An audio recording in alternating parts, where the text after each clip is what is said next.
Hello, hello. It's the Martin Show. How Hello. are you, Brandon? Good evening to you. Hello, Father. How are you? Very good. Thank you. I'm not Brendan. He is. I'm Buddy. It's the Buddy Martin Thank Show. you, God. We're loaded with guests tonight. We can't mess Loaded. around. Let's go right to it. Orange and Blue Room standing by. Tate Casey, along with our friends, Allie, Pete, Wilbur, and David Bolton, all coming your way tonight right here on the Buddy Martin Show. Stay tuned. Stay tuned. It's time again for Buddy Martin. Call him up and tell him what you're thinking. But be kind because he's doing the best he can. Better, stronger, faster. Mama says that alligators are ornery because they got all them teeth but no toothbrush. Hey, what if the voice calls while you're gone? Take a message. Bye. You ready, champ? I'm ready for this my whole life. I'm incapable of small talk. But that's why you love me, right? Kind of intimidating to be in the presence of so many great athletes.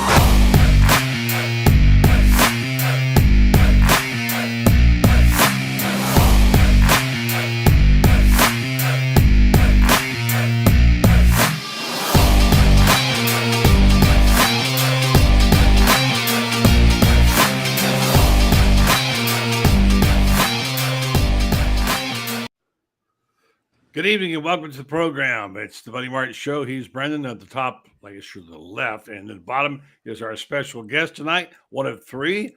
Let's say good evening to the guy who was all over the Urban Meyer special called Swamp Kings these last four episodes, and he is known as the guy who was called the Jump Pass and a lot more. You saw that one, and you also know him as being part of the Gator Radio Network. So good evening to you, Tate. Good to see you again. Yeah, good to be here, man. I appreciate you having me on, buddy. Thank you much. Let's get right to it. There's a lot of mixed comments about the Swamp Kings. I've got my private views. You've got yours. Brendan has his. What kind of feedback have you been getting about this four-part Netflix series which debuted this week? I think it really depends on what fan base you're talking to. The funny part about it is you look at it from one lens, and it's about a celebration of a team that accomplished so much in an era of a coach that had his ups and downs. I mean, there's no doubt a team that had their ups and downs, and I think for us as players, it's just it's great to kind of look back on all the insights and your phone's ringing off the hooks. I'm sure there's plenty of players who family and friends have watched this over the last few days and reached out to them. And I've got a lot of texts from everyone from family to friends and even college people that I went to college with, just reaching out to say how much they appreciated the hard work and effort that went into it. But there's also kind of some eye-opening things that, even, for example, my mom didn't really understand, I don't think, how much we put into a season. And I think that it's kind of eye-opening to even the people that are closest to us that maybe didn't realize all the stuff that we kind of went through. I spent a good deal of time embedded with that team, and I wrote the book Urban's Way, and was privileged to be able to go in the locker room, actually got to run on the field with the team against Tennessee, and listen to the headsets in the press box during the game. And spent a lot of time interviewing all the coaches and, of course, a lot of the Urban there. And I thought I knew it pretty well. There's a book back there someplace over my shoulder, right? Whatever, the Urban's Way, and it's his official biography of that time. There are some things I didn't know about, and I thought I knew a lot. I think you, and I'll let Brendan share his thoughts. I think you nailed it on one thing. It's hard to win national championships. There's a price to be paid. And all you guys paid it. And boy, that footage of you guys doing all in the locker rooms, the midnight lifts were unbelievable. You people saw guys throwing up and everything else. What you go through with the torture and torment. And by the way, the bullying, which is encouraged by teammates, that goes on in there. I thought Siler and came off really, really good as a team leader, and there were many others. But anyway, my quick take on it is pretty amazing. And you want to call it out and say it didn't have this, that, whatever. Okay, fine. You can do that. But I think the story with the football team was what it was about. You were part of it. Brendan, I thought it was well told. What about you? Yeah, I think Tate nailed it on on the head there when he was talking about your mom, saying I didn't realize how much effort that really goes into it, and even as a media member or the media person of the press corps at the time covering the team, you really didn't get the breadth of what it's like. You heard things, you heard about mat drills, you heard about the intensity, but I just felt like it was a wonderful insight on what it takes to be a player on the University of Florida and the SEC, and moreover with Urban Meyer and what you all went through. It was really eye-opening for me. Yeah, the funny thing is, everybody understands the SEC is hard to win games, right? It's no doubt that conference, I mean, even at the time when it wasn't reigning supreme, was a tough conference to win games, and you had a great Georgia team every single year. You had a great LSU team every single year. Those were the games that were the staples of our schedule every year after year. And Florida State was no slouch. I mean, I'm not saying they were great, but their defense was unbelievable every single year. And for us, and that's from an offensive-minded guy.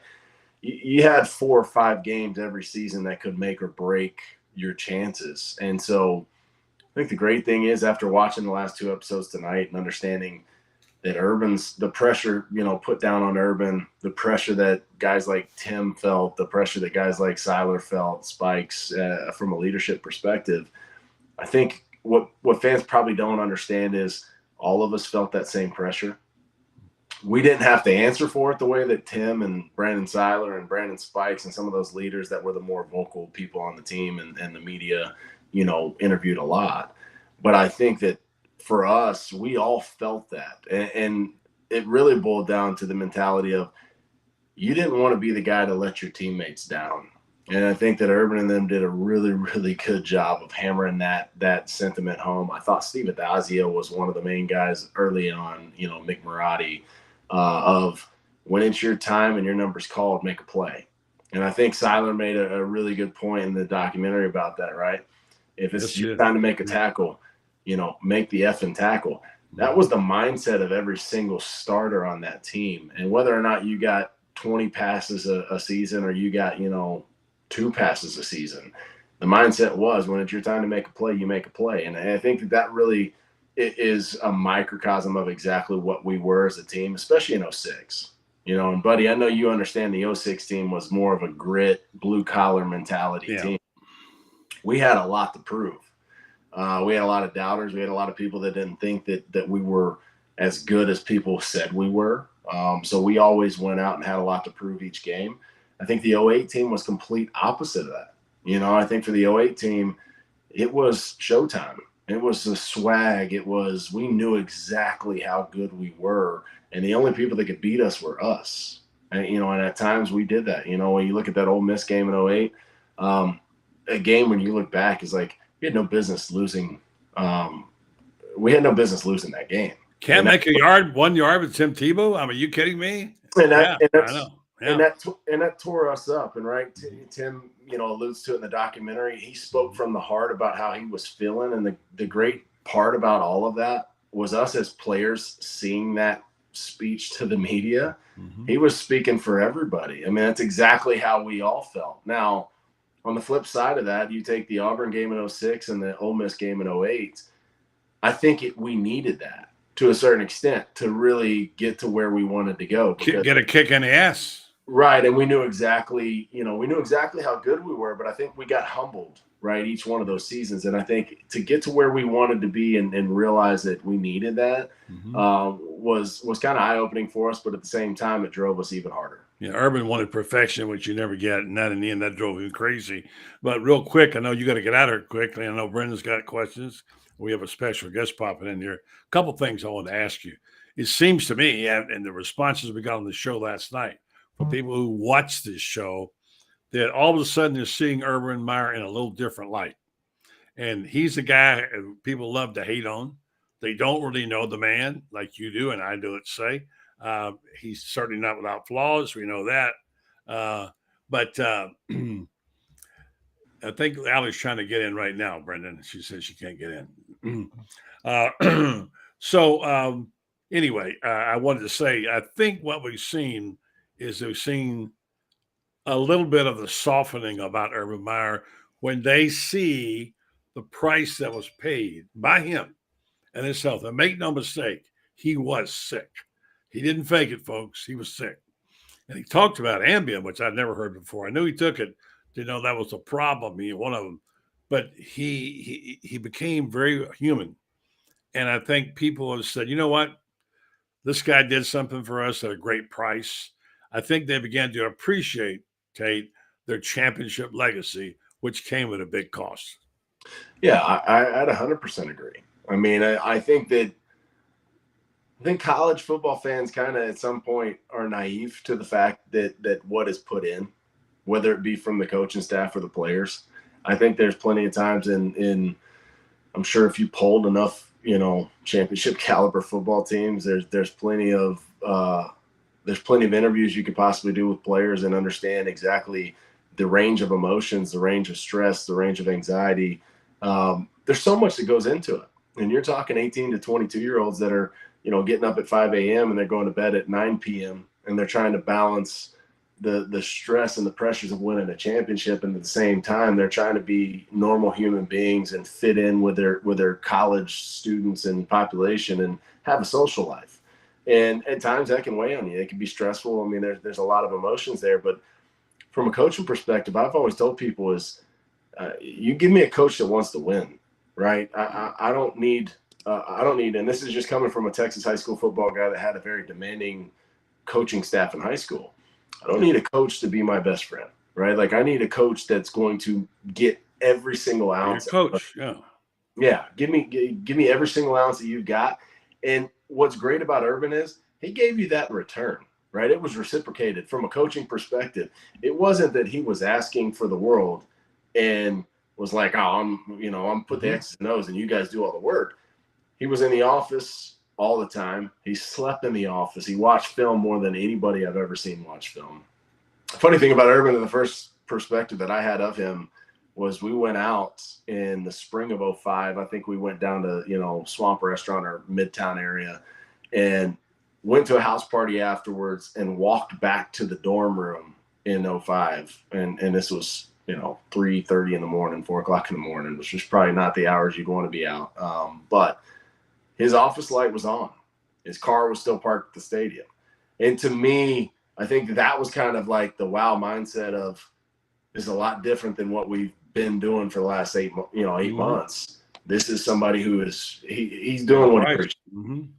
So there's a lot there. I think, unfortunately, there's not enough time in this documentary to pull in all of the interviews and all of the perspectives that were probably put on film because you've got to cut it all down and create a 4-episode deal. But with the content they had, they could have easily gone into a lot more of the perspective, the emotions, the mindset, the stress, the highs and lows, in my opinion. I think we saw a familiar face on a couple of frames in there. A guy named Wilbur, as I recall. And this person knows Eric Wilbur, and I think you might know that. Hi, guys. Hey, Tate. How are you? That's the best looking Wilbur. I can guarantee you that. Allie Peak Wilbur, we welcome you to the show. Obviously, our guest here tonight. Yes, Tate and I have known each other since we were like 18 years old. It's been a long time. I know. It's good to see you, Allie. And I'm joking. I say that because Eric's a good looking guy. Whatever. You can say it. I'm fine. His ego can take it. Trust me. Folks, so just to let you know, we're having a little problem with our chat tonight. We're not seeing you. I'm monitoring it on the stream on YouTube. Tate, we had a question that came in really fast. On a super chat, Brent English, thank you for your donation. He says, hit us with your best Tebow story. I guess you probably just did. Do you have a better one? Something that I think we heard. One thing that we learned about last night watching, or at least for me, it was yesterday, was watching a different Tebow in the interview process. He seemed to, not, we're used to this excitable kind of guy that's rocking, kind of ready to rock and roll. And he seemed very subdued. Do you have a good Tebow story for us? I've got some. I've got some that are more locker room, Sure. locker room conversations and locker room stories that are probably better kept in house. I will say that the one that got me, the initial Tebow story, because you heard it was kind of abrupt, right? When you first heard about Tim Tebow when I was there in 05 and the recruiting process really picked up for Tim and Urban, he started hearing stories about this. It was almost like a mythical creature, like, oh, this Tim Tebow guy, right? And it kind of picked up and it started carrying some weight. And I remember I was heavily involved with, Brandon Seiler, Todd McCullough, a lot of guys on the team that were really heavily involved with the recruiting process of high school guys. And David Nelson, like I've had a handful of guys that were really good recruits that ended up coming to UF. And I just remember Urban coming to Todd McCullough and myself and being like, hey, Todd, we're going to have you kind of cater to Tim and Tate. He's got an older brother that's going to be down with him, Robbie. Todd, Tim's not going to want to go out. Like, I mean, this is not the opportunity to take him house partying and doing all that, and just show him a good time. You guys make sure he's taken care of, like kind of just show him the great things about being at Florida football. And, and then the other was Tate. Robbie is probably going to want to go out a little bit and like this. So like my job was really, trying to toe that line a little bit to where it's like we hang out with both of them and all that. And if his brother wanted to go hang out a little bit, that was kind of my responsibility. But I remember when he first got on campus and he came in early, and I think it was January. So he was one of those first early enrollee type process. And I remember being in the weight room and they were doing freshman testing, which was separate from like our workout. They were doing all of their, 225 bench press, their squats and all this other stuff. And I had always seen quarterbacks come in and it's like, all right, don't worry about bench press, run your 40, do some squats. We'll kind of get your, baseline here. And I remember seeing Tebow, I think it was 225, and I'm talking like 18, 19, maybe even 20 reps on a 225 bench press as a 17-year-old, right at that point, 18-year-old maybe. And I remember telling Tom McCullough, was like, if this dude works out like this every day of his career, I'd be amazed if he makes it through 3 months worth of work, right? Because we were doing things that we had never done, and it was exhausting. Good call on that one. Well, and the funny thing was, I know. We got a month deep, and he was working out with the team and stuff, and it was like, oh shit, he might actually that might actually be him. Like that might be how he approaches every single thing. And now obviously looking back at it, like that was the one thing that I was always amazed by was he didn't really deviate from who he was as a football player, as a hard worker, and as a person still to this day. And it's amazing in itself to me. One of my favorite lines, Allie, in there and Tate, is when I kept Spikes or Siler, might have been Siler, who said, this dude Tebow's coming in, he's been homeschooled. He must be ready to party. Yeah, that was the first time he took him out.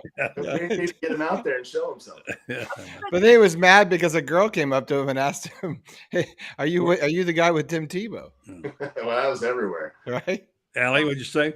Yeah, I mean, that was everywhere. But I think that the kind of neat thing about Tim and Tate, I'm sure you'll agree with this, is that, so he didn't drink, he didn't curse, he didn't do the typical college things, but he still hung out with his teammates. He went out to the clubs knowing, one, he wasn't going to be doing anything there that anybody else found remotely fun, but two, he was going to get mobbed. But he did it anyway because it's what made him, bond with his teammates. And, that was cool to think that he did that then. But now as adults looking back, like, it's even cool to do that. It is. It's way cooler. I think that I recall a vivid conversation. Oh, it wasn't really a conversation. I remember telling Tim it was Froggy's, I think it was downtown. There was a at the old venue. I'm trying to think of it. It was called Froggy's, I believe. It was called Froggy's. Yeah. And I think it was like maybe one of his first few weeks on campus. And I remember telling him, was like, listen, don't change who you are. Like if you can go through 4 or 5 years of college and be you the way you are right now, I'd be amazed. But if you can tap into that and not change a single thing about who you are, like that was his deal. And I was I'm not gonna lie, as somebody who wasn't able to like toe the straight and narrow all the time, I was kind of envious of that, because it's hard to be a college football player anywhere, more or less the University of Florida, and be able to kind of toe that straight and narrow and be the same person you were at 18 as, you know, 23, after going through the experiences that we went through. And like I said, I'm still very proud of the fact that Tim Tebow has been able to be that guy. I mean, what is it, 15 years later, or where we are?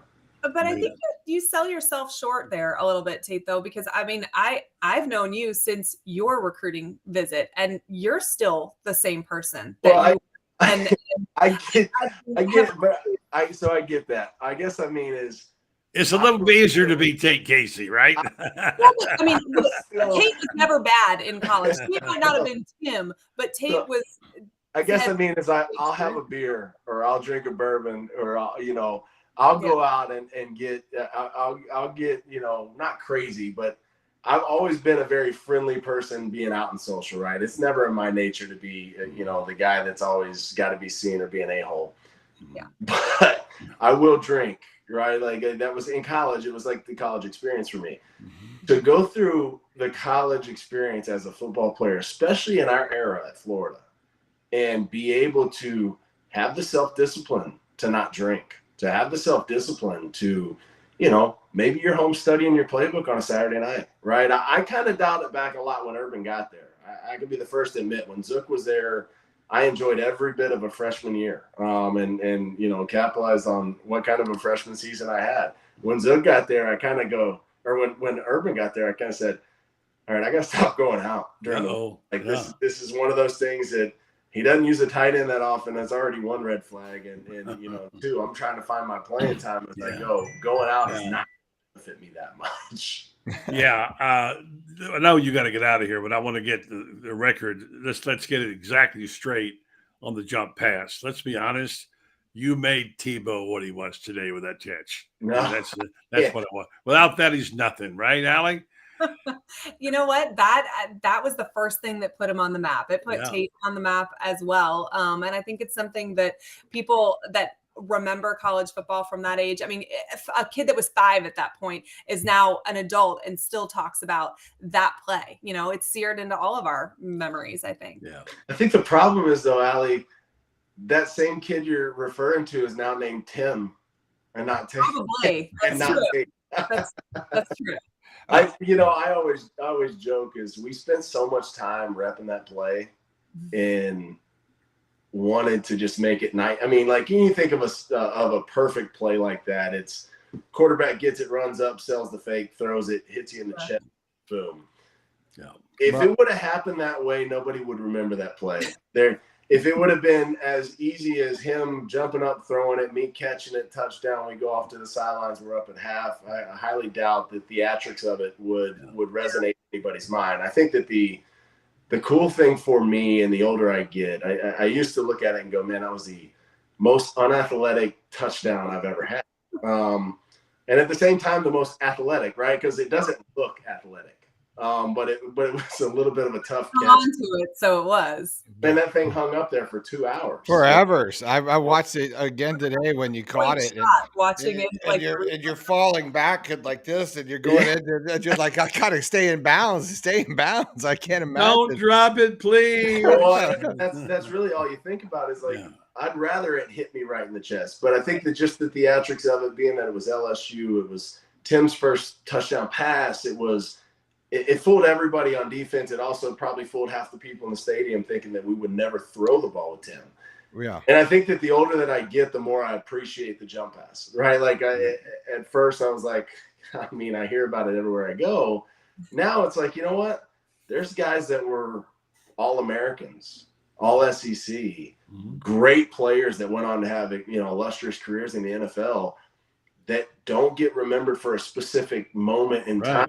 University of Florida. Yeah. And so I do appreciate and cherish the moment a little bit more now than I probably did 5-10 years ago, because now it's not lost on me. And my dude, you need to get a t-shirt that says Jumpman and wear it around.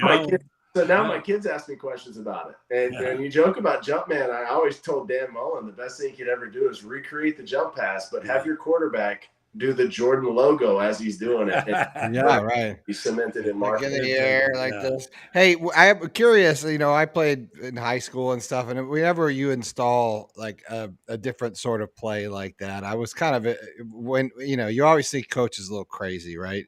And so I think I played tight end. I think it was I had to pretend to fall down at the goal line. So the defensive end would think, I fell down, and I would go just, skinny out in the flat and then try to catch it. Right.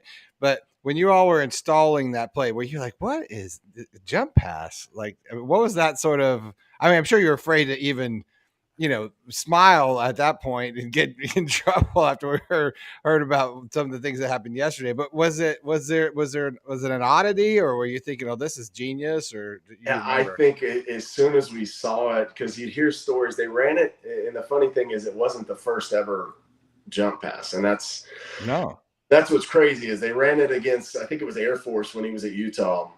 And he sat me down in a room. I think it was Dan Mullen. It was like, here's what it looks like when we first discussed it. Because in our heads, it was like, that makes complete sense. Nobody's going to think Tim's going to throw a pass, right? When you look at Tim's film to that point, it was, 4th and short, 3rd and short. It was against Tennessee that year. I mean, he was a pound runner type of guy. We needed him. He was going to get 1.5 yards. And I think it was Ben Moa. Trying to think, I hope I got that right because I don't want to botch it, but I think it was Ben Moa at Utah that won a game in overtime for him against Air Force. And seeing the clip, like, that was what it was supposed to look like. Like, it was that easy, right? It sells it, boom, hit the touchdown pass. And we repped it. I think we installed it weeks before the LSU game. I almost want to say we had it installed for Tennessee, and it was just a matter of repping it until we needed it. Yeah. But we repped it so much that when we needed it, we knew for a fact that it was going to work. And that's if you want to know Urban Meyer in a nutshell, that is Urban Meyer in a nutshell. Whether it's a fake punt, whether it's a fake field goal, whether it's a trick play, he's not calling it unless he knows for a fact that every single person involved is dialed in and he can trust that they're going to do their job, right? And Allie knows this because the 05 Georgia game fake punt. Allie knows this because the 06 SEC title game fake punt. Those play calls don't come about just because a coach is in a corner and needs a way out, right? Mm-hmm. They're there. And let the MFer go, remember? That's what he said. And Urban may be the absolute best. I mean, he may be batting close to 1,000 when it comes to those kind of plays. That's because he knows we repped it in practice. Mm-hmm. I know it's going to work. There's no question in my mind that the guys I've got involved are going to do their job. And he had full confidence that it was going to happen. I think another one to me would be Jarvis Moss in 06. Yeah. You could say by happenstance that they blocked the punt or they blocked the field goal and they were lucky to get out of that game alive. Ring finger. But for the team and a lot of guys, if you ask them, practice that week, they repped that so much. And we saw Jarvis do the exact same thing against our own field goal unit that when that time came, there was guys on the sideline that were literally waiting to see the possibility. Like a normal field goal block unit, you don't think, okay, we've got a 50% chance, maybe. No one goes and says, I can block this one, coach. Right. The left side's open on field goal team. We're looking at it like our special teams were the best in the country. There was a 90% chance Jarvis is going to get a hand on that. So that week, Jarvis told me he was going to block a field goal. No way. He lived with Eric, and he called that shot that week leading up to it. And can I add, that's a Texas guy, right? Can we give Jarvis Moss appreciation right now? Because really, I who grew up watching him play defensive end at Denton Ryan when I was actually a defensive end my freshman year, I wanted to be Jarvis Moss. He was a skinny defensive end that went to the University of Florida. He was an All-American in high school. He was a baller. One of my favorite teammates by far. Well, we could probably sit here all night and have this conversation, and we did it last night, which is great. But I know we kept you too long, Tate, and we really appreciate your time. Do you have a quick prediction about this year's Gators? Do you feel like they're pretty good? I feel there's a lot of conversation around the quarterback position. I think for me, we've got a little bit of the wrong lens on, right? When I look at Florida this year and what we've been in the past few years, there's two things I really want to see: leadership and defense. I think we spend so much time talking about quarterbacks and what we need here and what we need there. Our focus, we've got some really, really talented wide receivers that are coming back. We've got a lot of really young wide receivers that are solid between Mizell and Andy Jean and everybody there. I think we've got some offensive linemen coming back, and we've got running backs that can move the ball. For me, if I'm Graham Mertz, supreme confidence in managing the game and being able to not make mistakes in the air. And on the flip side of that, I need a defense that is willing to go out and absolutely dominate on third downs. Absolutely. On situations. Yeah. And I think for us, since 2019, we haven't had that. I'm hoping that some of these guys have pulled into a leadership position where they understand the importance of that.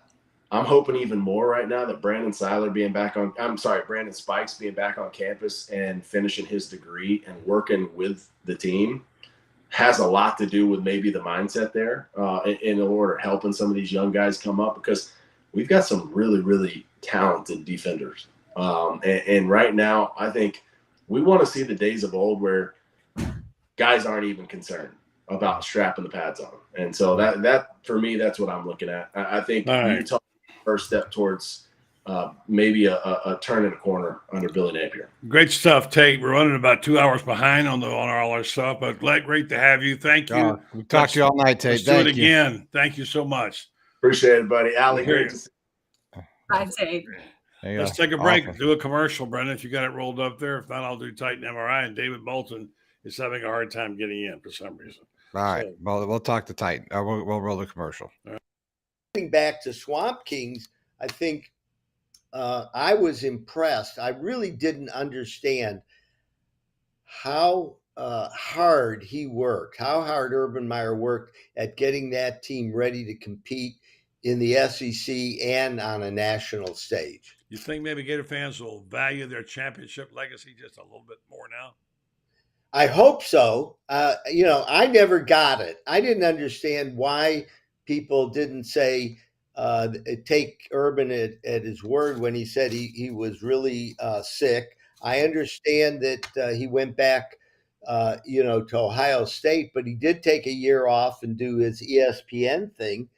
And, it's in your blood when you're a college coach. It's almost like you're willing to sacrifice your life in order to have the ability to lead a team to a national championship. No doubt.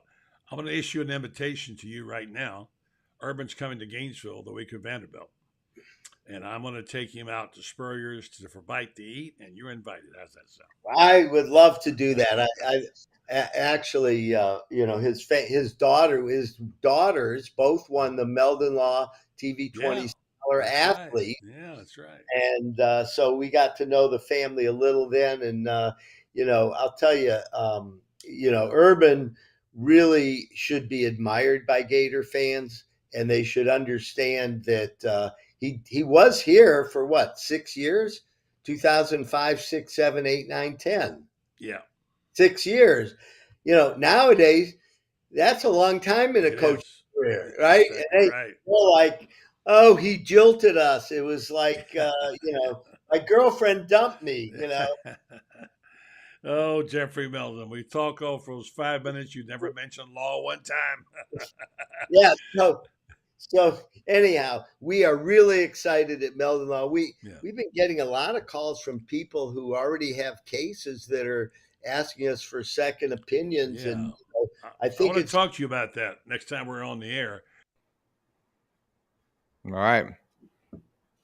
David Moulton endeavoring to get in there, and thanks very much, Jeffrey Meldon.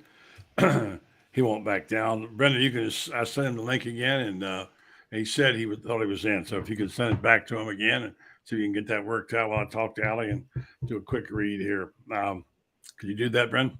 Yeah, I've sent him the link. So if you send him another link, that means we've sent him 2 links. Okay. Well, anyway, that's what he told me. So he said he thought it was in, but I don't know. I don't see him, and I want to get to Allie because we haven't had a chance to talk to her much tonight. Allie, I know you saw a lot of familiar faces there in the series, and we saw a couple of shots of Eric. We saw the fake punt, which was a big moment in the Arkansas game, and of course, others. Give me your overall view of Swamp Kings. You know it well. You knew that program. You knew those teams. Tell me what you thought of it. Well, full disclosure, I've watched the first 2 of the 4 episodes. I had to go to sleep last night, and I waited for Eric to get home so we could watch it together. Uh-huh. But the first 2 are what's based on his team, and I mean, I loved it. I thought it was awesome to relive those moments as a family member of somebody that did it. It's very neat for the outside world to get to see all of the effort that went into those championships. And I think, fans, see the, maybe the stardom that comes with winning a national championship, or the free drinks at the bar, or the fancy shoes, or whatever else. But what they didn't see was all the hard work that went into it prior to getting to that point. So it was neat for other people to be able to see how hard these guys worked, because they did. They worked their butts off for, a very long time to get to that point.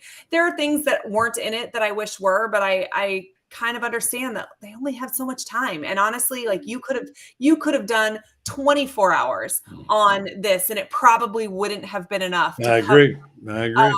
All of the cool things that happened. I wish they had talked, and you and I have talked about this before, but I wish they had talked a little bit about that opening meeting where Meyer met the team for the first time. Yeah, I heard a lot about that too. It was so powerful. And I mean, I can tell you just from watching Eric, he went in determined to hate the guy, and he left ready to go to war with the guy. And it was one meeting. So that would have been a neat thing, maybe to focus on. And there were guys whose voices I think would have added to it. I think talking to Jarvis Moss, talking to Chris Leak, talking to Billy Latsko, which Billy Latsko told me they called him, but that it was he said, apparently the producer is British, or one of them. And she left a message that said, hi, I'm calling to talk to you about your time playing American football at university. I'm making a film. Can you call me back? It was fake, so we never called him back.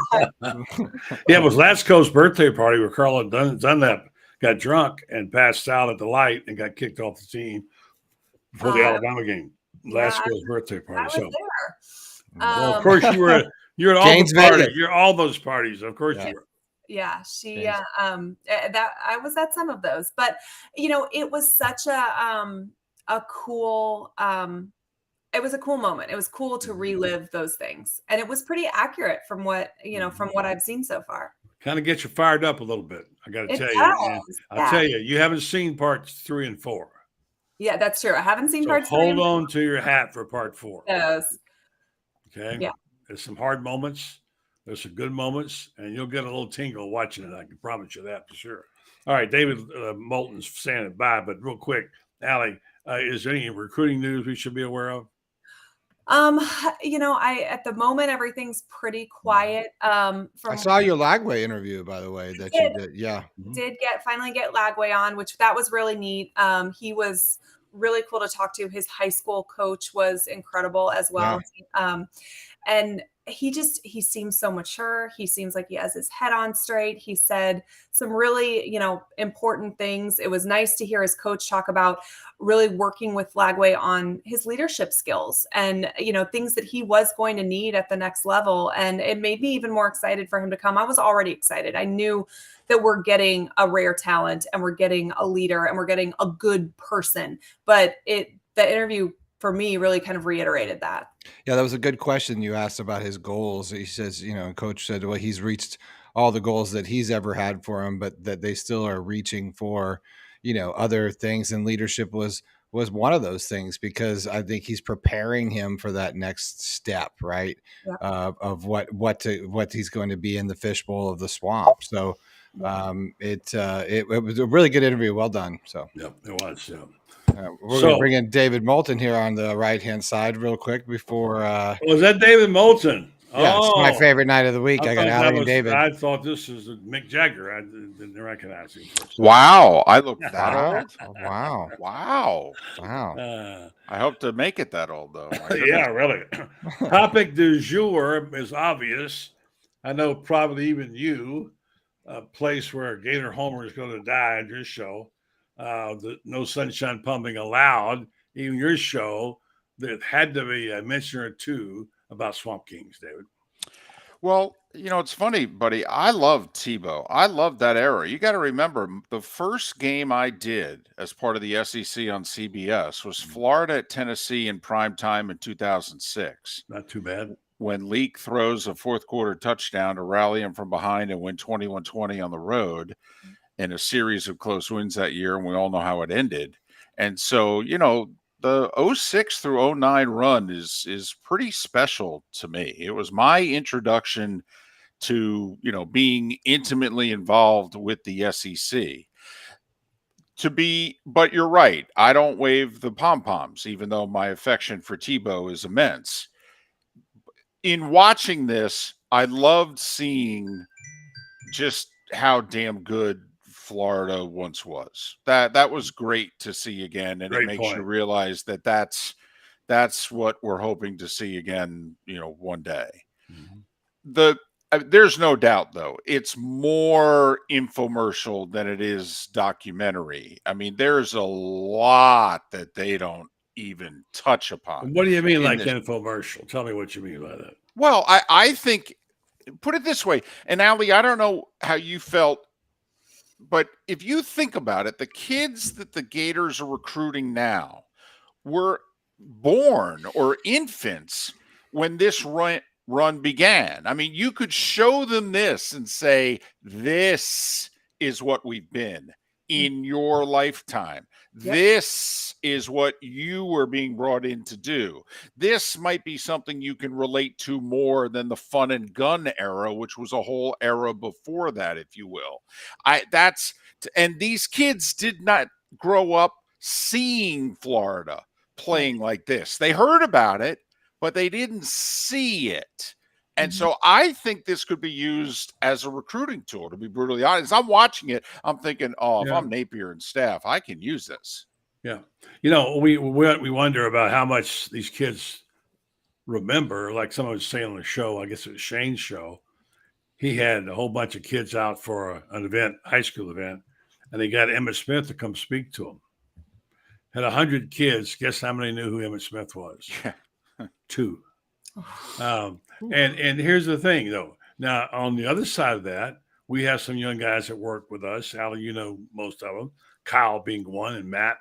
And Kyle told us last night that in his fraternity house, there are 52 rooms, and every single room had the Netflix special on it. And he said they were all fired up about it, and he said they really loved that era. So they have picked up on it, which makes it me wonder. You talked about the recruiting tool. I think the most amazing thing about that whole series, you can argue about they didn't have Pouncies, they didn't have this. Yeah, okay, I get it. They didn't have every last thing that happened for 4 years. Fine. Well, buddy, I don't mean you. I'm talking about people who have been writing. But I mean, buddy, they left out a lot. And a lot of what they left out is this controversial in a bad way stuff. They've included all the good. They've left out a decent amount of stuff that you could have pounded Urban on, which I'm fine with because I know the stories, and I actually would much rather see the good at this point than the negative. I really would. It was fun to see the Gators be elite again. You got Allie mad now. Well, this is my thing. That's a catch-22 for Netflix, because if you decide you want to put in the bad stuff, more than likely you don't get the big names who are signed on to this to participate. So then at that point, you're basically just running a show on innuendo and rumors, which those rumors and those innuendo are out there. You're not getting anybody to confirm them.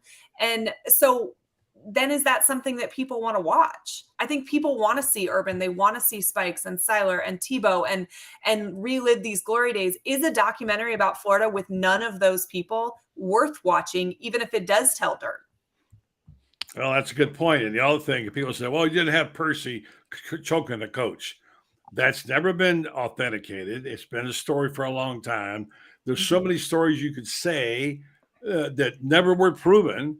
Right. And so you just can't throw things against the wall. Now, I grant you there's some key things left out.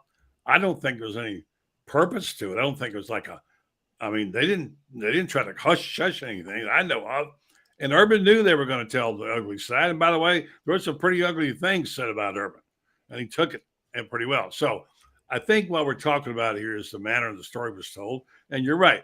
Not every documentary, and that really wasn't a pure documentary, has everything that happens. And there are some key plays left out, like the South Carolina game when South Carolina made the field goal and it was called back because an offensive lineman moved. That was left out and so on.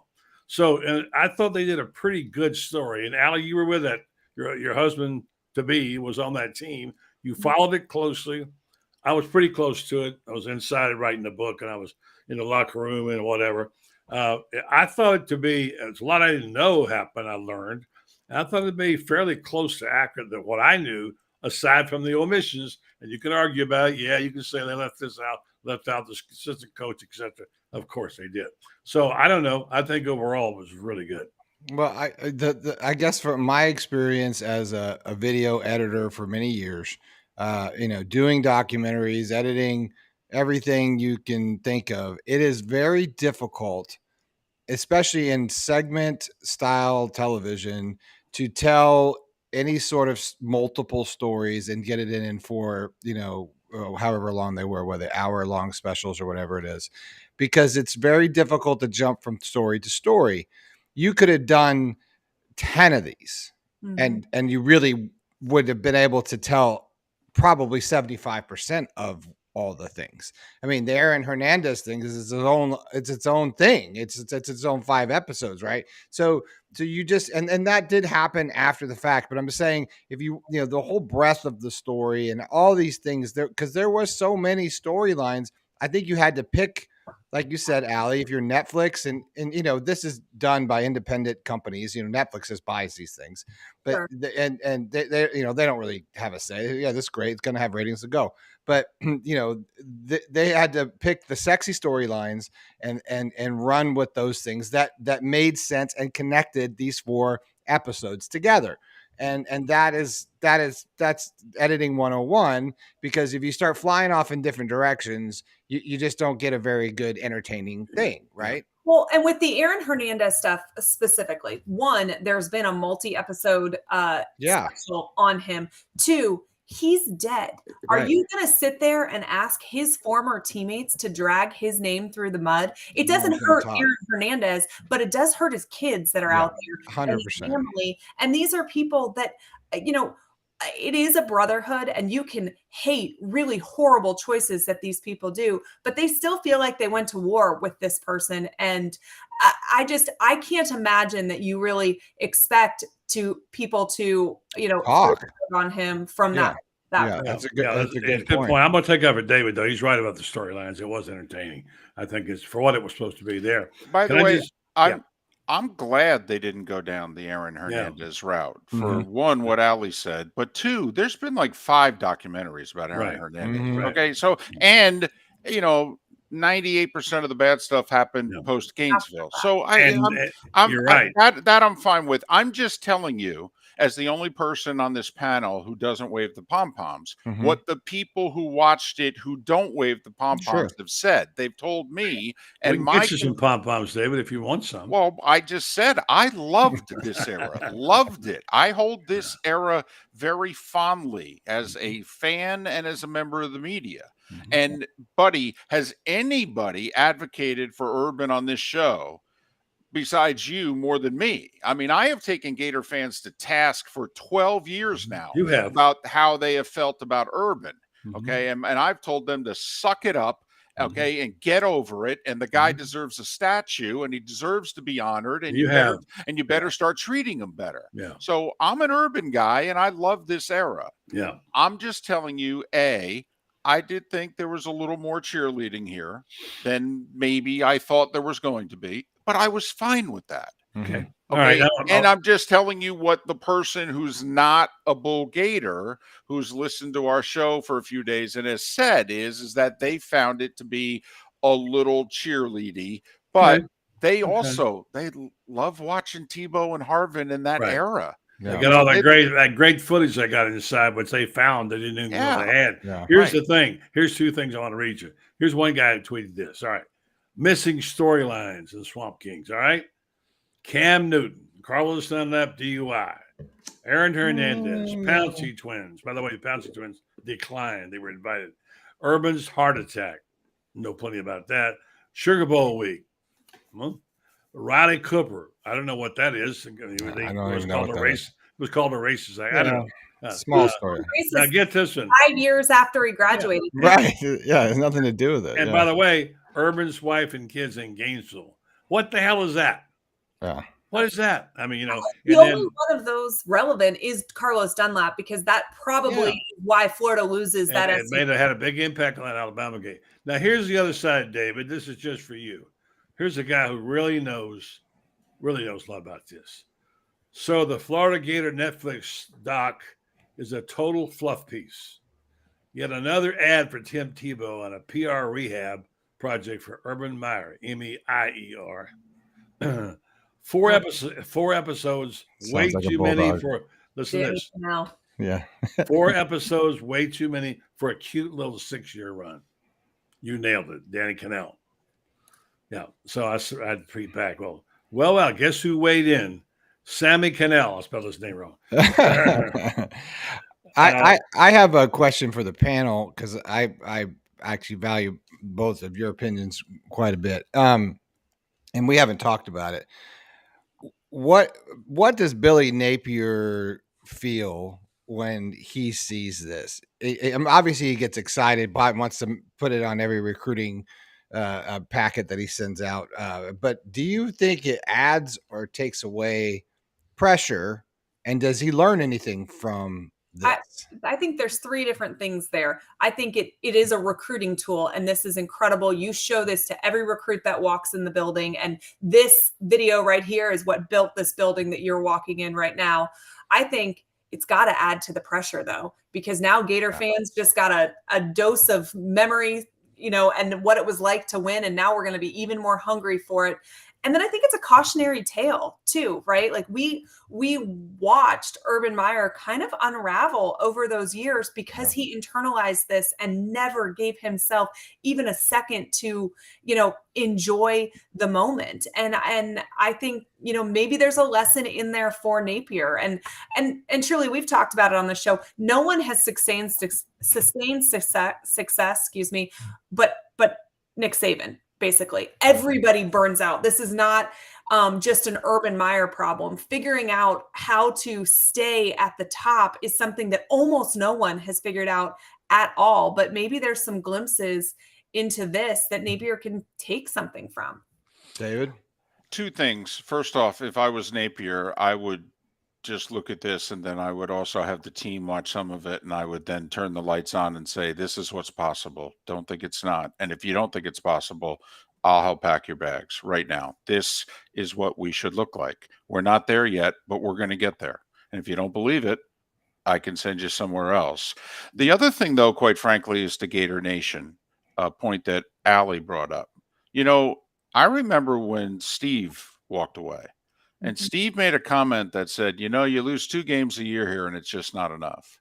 Okay. And Urban was not able to enjoy the success. Part of that was him, but part of that was also he loses 1 game in 2009 and the season's not considered successful.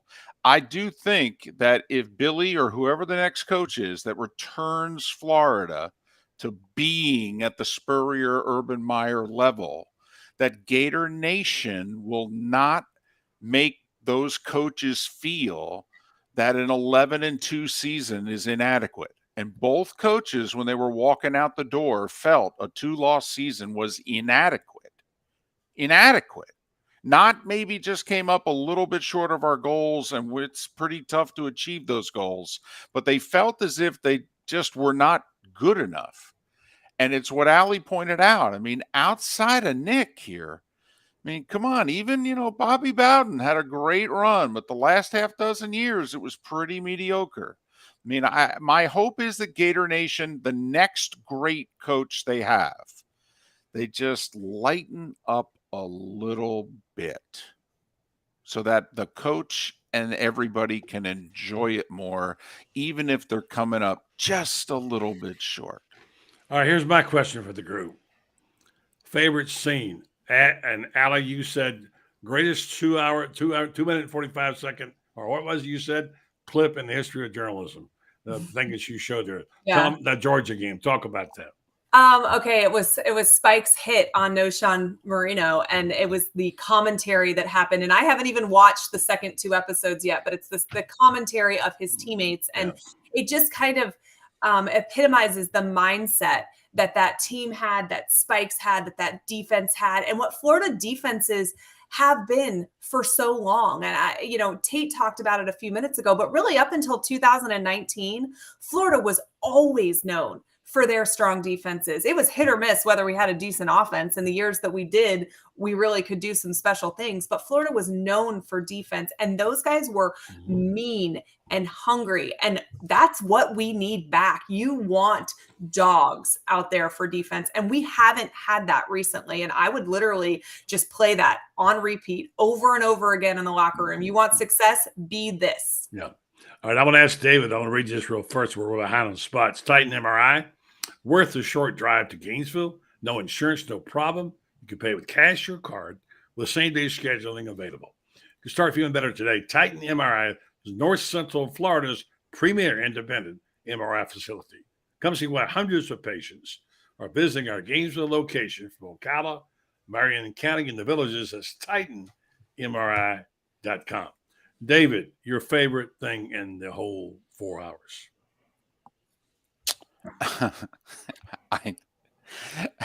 I loved when Urban said, I'm going to treat the great players great. And the players like, I'm sorry. It reminded me of when Jimmy Johnson, he cut a running back who fell asleep in a team meeting. And the sports writers asked him, would you have cut Emmitt Smith if he fell asleep? He said, no, I would have gotten him a pillow and a blanket. Okay. I mean,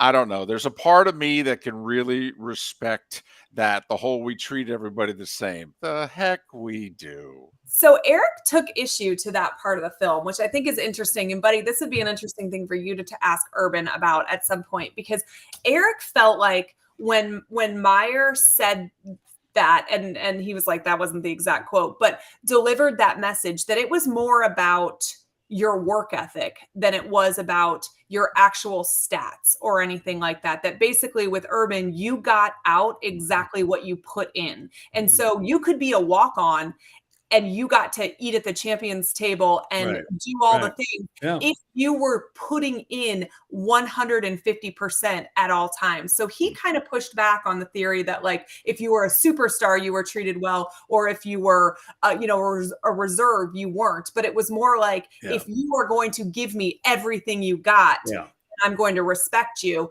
And if you aren't, then I'm not. I agree 100% with what Eric said, because it was earned. It wasn't given. Right. And like you're a superstar. You had to earn it. You do certain things to get there. And I think Marcus Thomas being kicked off is a huge example. And I wish that had been highlighted, because that was a superstar on that team. And Urban didn't think twice about removing him from it. Now, in hindsight, if Avery Atkins had happened beforehand, I know that I think Marcus Thomas gets kicked off. But Marcus Thomas today will tell you that saved his life.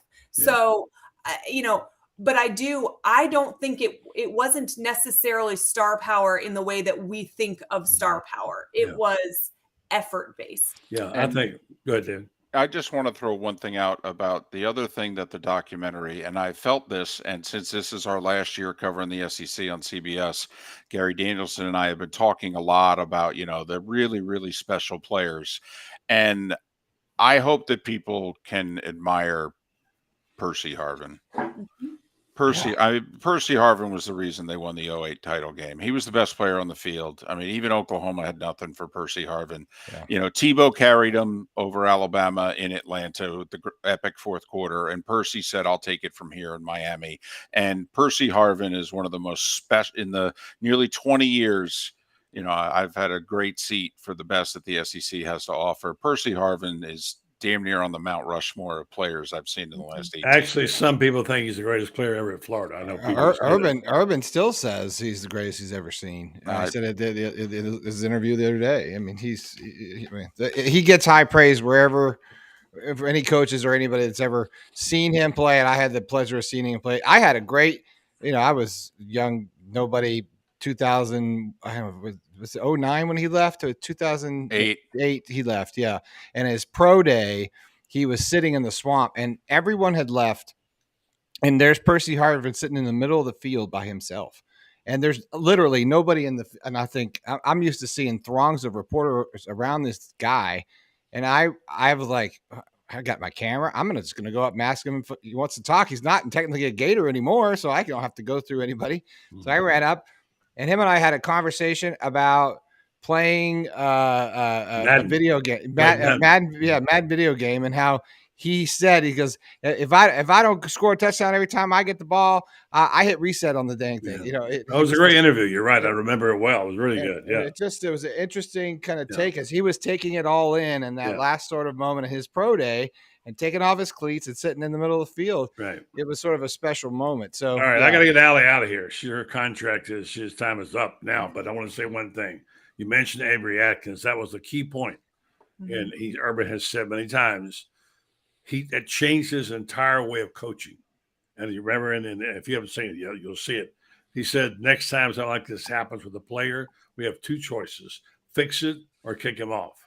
They wrote it on the board. He erased to kick it off. He was never going to kick. Avery Atkins, for people who don't know, was a talented corner, played for his freshman year, got in trouble, great kid, hit his girlfriend. Automatically out, gone. Urban kicked him off the team. He overdosed and he died. And Urban is devastated by that and was haunted by it forever, and is still haunted by it. My favorite moment, maybe there were lots of them, when Sykes, Siler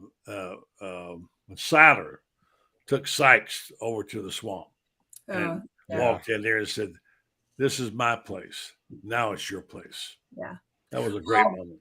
And Channing Crowder in a way did that to Siler prior to. I mean, and the history of Florida middle linebackers for the last 25 plus years is pretty incredible. And I think that's because that's your quarterback on your defense, right? Like that, your middle linebacker, and that's what's been missing for Florida for the last. I mean, and I think Ventrell Miller did a decent job last year, but I don't think we put him in the same category as we put Spikes or Siler or Channing or some of these guys. But that's the key. Napier's got to find his leader on the defense. And would you take Siler, or excuse me, would you take Siler or would you take Tebow in a fight?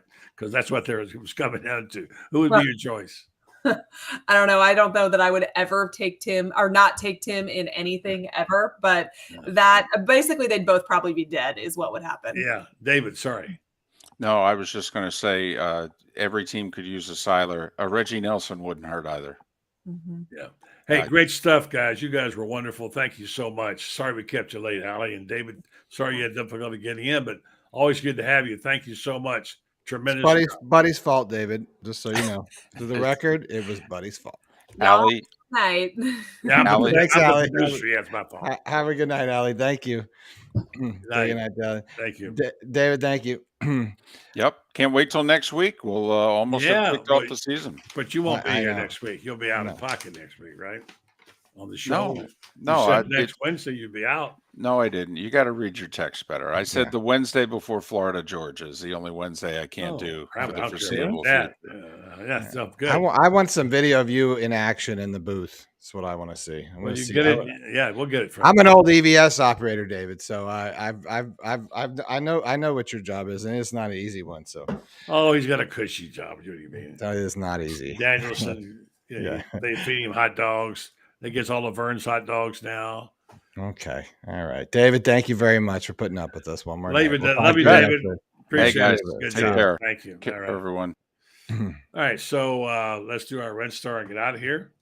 Good job, Brendan, tonight, despite the technical challenges, which there always are some. I know. You've been glitching out on us all night, buddy. We have to I glitched out. I put the link up, which you were supposed to put up. That's okay. No, I'm just talking about you're freezing up on us. I can't help it. I don't know what to do about it. You're in charge. Multiple windows open. We're going to fix that for you. I don't have any other windows open than what you said. All right. Let's say this. Red Star Medical Research. I want to talk about other special people. They've supported this program for a long time. I have a proven reputation as a high-quality, patient-centered clinical research facility in downtown Ocala.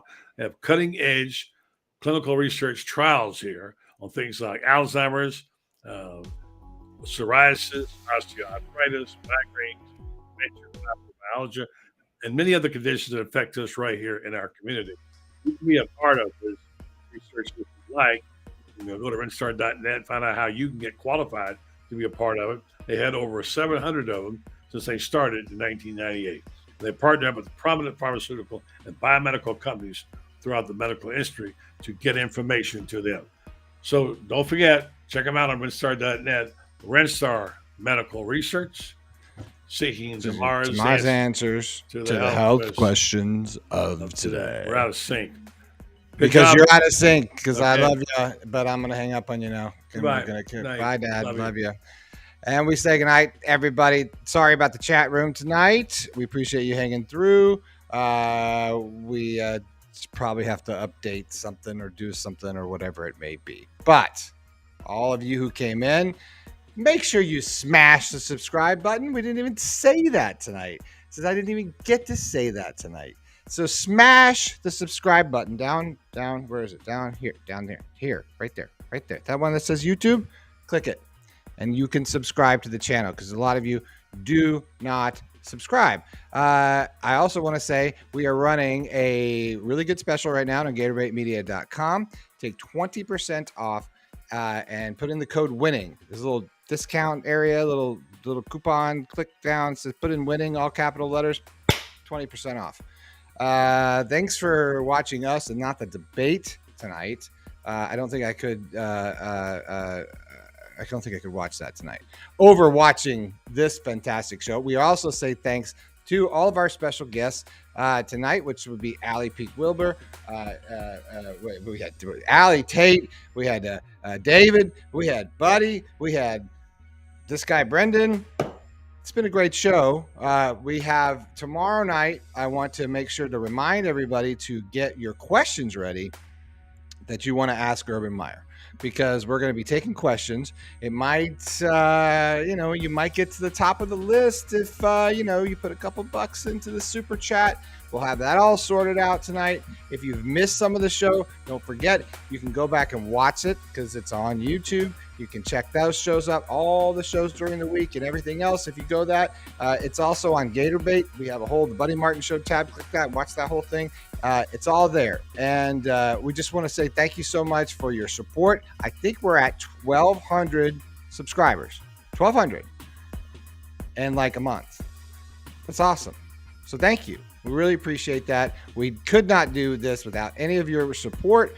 And we hope to continue to bring more interesting and good content. When I talked to Jeffrey Meldon tonight. So when I go to Utah, we're going to be checking in hopefully from the IMG pregame party, doing all sorts of stuff there with some of our crew. So it's going to be exciting. We're going to get it all right here on our new YouTube home, The Buddy Martin Show, brought to you and powered by GatorbaitMedia.com. Thanks, everybody, and have a good night.